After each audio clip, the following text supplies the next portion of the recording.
நான் சொல்கிறது உங்களுக்கு நம்ப முடியாத மாதிரி தான் இருக்கும், ஆனால் அதுதான் உண்மை. அதாவது அப்பார்ட்மெண்ட்டில் இருக்கிறவங்க எல்லாத்துக்குமே தெரிஞ்சிருக்கும் 13th ஃப்ளோர் அப்படிங்கிறதே இருக்காது.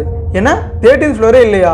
ஆமாங்க, வேர்ல்டு ஃபுல்லாக பார்த்தீங்கன்னா 13 அப்படிங்கிற நம்பரை ரொம்பவே ஒரு அன்லக்கியாக கன்சிடர் பண்ணுறாங்க, ஒரு பேட் லக்கான்னு நினைக்கிறாங்க. அதுக்கு நிறைய ஸ்டோரிஸ் இருக்குது. பார்த்தீங்கன்னா 13th ஃப்ளோரில் இது வரைக்கும் இருந்தவங்க எல்லாரும் நிறைய பேர் சூசைட் பண்ணிக்கிட்டாங்க, நிறையா மர்டர்ஸ் நடந்திருக்கு.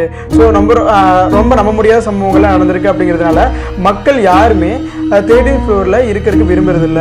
அதனால பார்த்தீங்கன்னா இப்போல்லாம் கன்ஸ்ட்ரக்ஷன் கம்பெனிஸை அவங்க டிசைன் பண்ணுறப்பவே 13th ஃப்ளோர் இல்லாமல் டேரெக்டாக 12க்கு அப்புறம் 14th ஃப்ளோர் போயிடுறாங்க.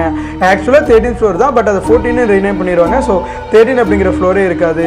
ரூம் நம்பர்ஸ்லுமே பார்த்தீங்கன்னா 13 அப்படிங்கிற ரூம் நம்பர் இருக்காது. இது நம்ம நாட்டில் மட்டும் இல்லைங்க, வேர்ல்டு ஃபுல்லாக அமெரிக்கா, ஜப்பான், சைனா, லண்டன் அப்படின்னு சொல்லிட்டு எல்லா கண்ட்ரீஸ்லையுமே இதை ஃபாலோ பண்ணிட்டு இருக்காங்க. ஏன்னா அது இந்த 21st செஞ்சுரியில் மக்கள் இதையும் நம்பிட்டு இருக்காங்களா அப்படின்னா ஆமாங்க, நம்பிட்டு இருக்காங்க. ஸோ இதை பற்றின